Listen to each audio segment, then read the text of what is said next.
pero hablemos de lo que fue un duro golpe contra la Organización Internacional del Tren de Aragua.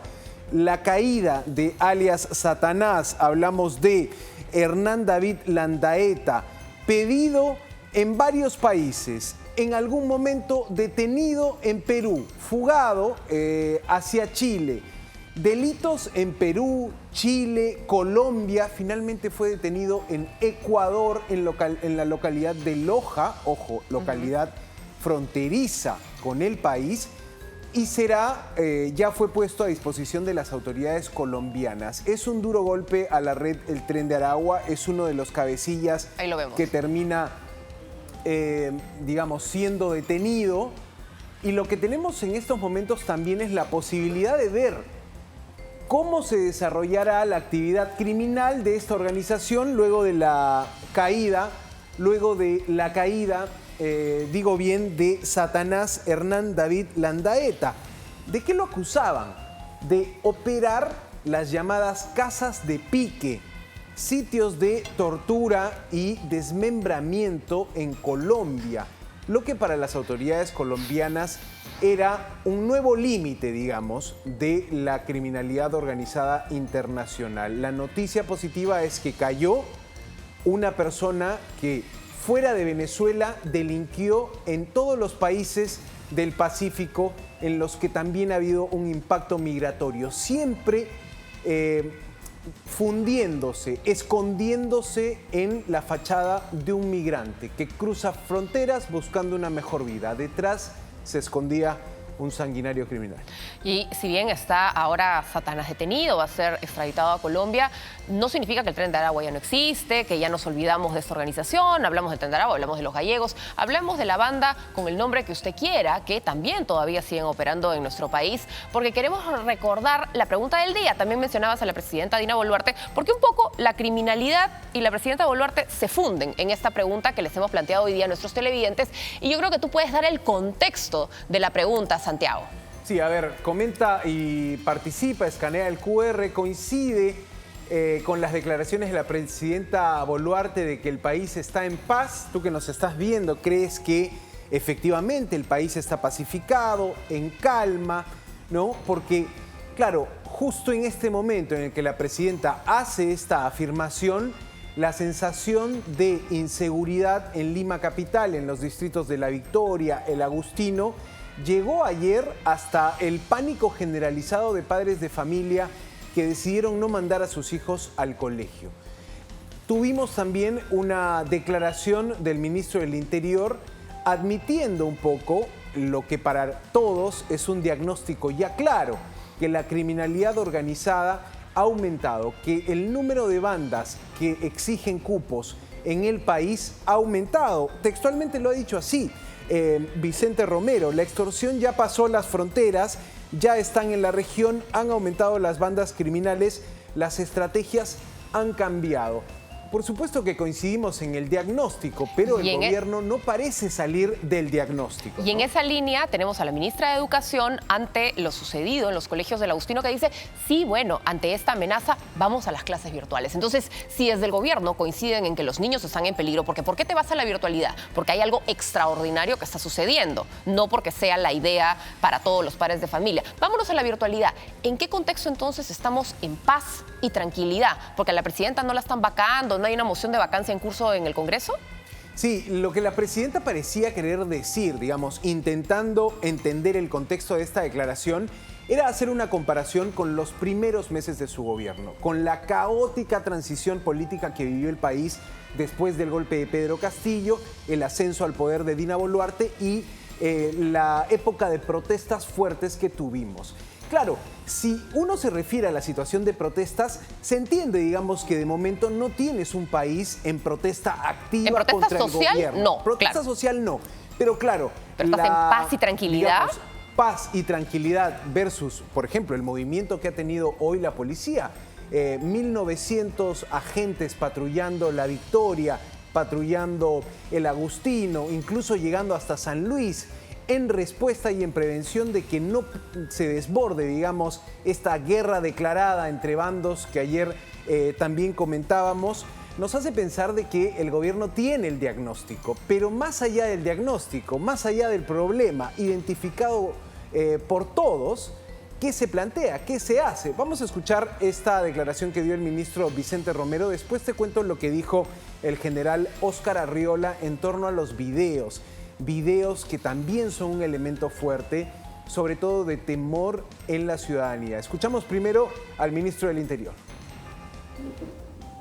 Hoy en día ya pasaron las fronteras, las extorsiones están en la región, han aumentado las bandas criminales, por cierto, las estrategias han cambiado. En este caso, comerciantes y transportistas que ya están hastiados, digamos, del cobro de cupos, especialmente por grupos criminales, bandas criminales, venezolanas especialmente. Claro, el ministro lo que parece decir es, esta es una reacción natural de las personas que están siendo extorsionadas. Pero claro, lo que vimos eran turbas, digamos, declarando guerra, declarando la muerte a las personas extranjeras, a los inmigrantes, ¿no? Una situación compleja desde lo social. Pero te decía, importante rol juegan también la difusión de estos videos que generaron esta reacción en la comunidad educativa. Y sobre eso tampoco parece haber un claro avance. El general Óscar Arriola, cabeza, digamos, de la investigación criminal en la policía, cabeza de los detectives de la policía, dice que están analizando los videos, están analizando de dónde salen, con quién conectan estos materiales audiovisuales que, te digo, generan temor y hacen daño. Vamos a escuchar a Óscar Arriola, que pedía un poco de tiempo y calma para poder dar una versión oportuna de quiénes están detrás de estos videos del terror. Escuchemos al general. Nosotros pedimos que esta percepción que es tan natural, pero una calma para analizar los videos, porque nos hemos encontrado que han entrado al contexto de situaciones que son reales y que han sido captadas por los medios de comunicación, videos totalmente violentos y que no corresponden al Perú. Por decir, hay uno donde se ve un linchamiento, un descuartizamiento, y ese corresponde a un país vecino, a Ecuador, en el año 21. Los videos se vienen analizando con la frialdad que caracteriza a la Policía Nacional del Perú y ustedes van a tener la información de manera oportuna. Claro, no parecía haber, digamos, un claro análisis de quién está detrás de esta guerra también a nivel visual, ¿no? Claro, es una guerra psicológica. Exacto, la facilidad con la que se pueden difundir estos videos han logrado su cometido, digamos, los videos, ¿no? Generar un temor y mostrar una situación complejísima. Por supuesto que hay un hartazgo de los comerciantes, de los trabajadores, pero ¿qué pasaba antes de la extorsión en manos de venezolanos? Existía también la extorsión en manos de peruanos. Existían también bandas criminales que lotizaban la zona comercial de Gamarra. Entonces aquí lo que tienes es una persistencia del delito y una autoridad, una policía que no puede terminar con esta situación. Una persistencia del delito, pero con mayor crueldad y ferocidad, porque estamos viendo ya que te dinamitan, que te balean, que te matan si no te sometes, y lo estamos viendo no solamente con ese gran empresario, ese mediano empresario, estamos viendo con aquel que es un ambulante, con aquel que tiene su pequeño negocio, con aquel que vende chicles y caramelos en las calles. No hay nivel para la delincuencia cuando se trata de las extorsiones. Y aquellos que les mandan estos videos, estos audios y no les hacen caso, hemos visto cómo luego tranquilamente sufren atentados. Tal cual. Y precisamente la captura de este líder del Tren de Aragua te muestra un poco hasta dónde puede avanzar el crimen cuando no lo controlas a tiempo. En Colombia, la noticia asociada a este delincuente, alias Satanás, era la casa de piques. Los espacios, los sitios donde se cometían torturas, donde se cometían asesinatos, donde se cometían todo tipo de delitos en venganza, las organizaciones criminales en venganza de aquellos que no pagaban cupos, de aquellos rivales criminales, de aquellas personas que no transaban con sus operaciones en Colombia. En Perú todavía no tienes identificadas estas casas de pique, no tienes identificados estos sitios de tortura. De momento no sabemos si es un fenómeno que ya ocurre en el país o en la ciudad capital, pero ocurre en Colombia y por eso las autoridades, tanto de Colombia como de Ecuador, se pusieron las pilas para detener a este cabecilla del Tren de Aragua, por el nivel de demencia, digamos, y este nuevo límite que te está trazando esta organización criminal. Ya lo vimos en Colombia, me parece que en este momento el desafío es evitar que ocurra a ese mismo nivel en Perú, ¿no? Pero sin embargo es una situación vulnerable y por eso me parece poco empático y irreal por parte de la presidenta ir al extranjero a dar declaraciones tan alegres como el Perú vive en estos momentos una situación de paz y tranquilidad. No vive una situación de paz y tranquilidad. Además, que cree que en la comunidad internacional son unos bebés que no tienen embajadas, que no tienen representantes en cada país, que le cuentan la realidad, que hacen informes.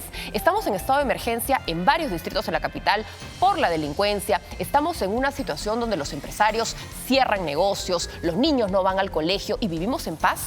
Es la misma indolencia como cuando salió en su viaje pasado a decir el 99% de los peruanos tienen seguro. Después cuando dijimos, oye, ¿cómo vas a salir a decir eso? No, es que formalmente sí tiene su seguro. Lo que pasa es que, bueno, si no encuentran cita, no encuentran medicina, esto ya es otra cosa. Pero en el papel están asegurados. Entonces, no puedes ser indolente, pues. Comenta y participa. Esta pregunta es la que te estamos haciendo. ¿Coincides con las declaraciones de la presidenta Dina Boluarte de que el país está en calma y paz?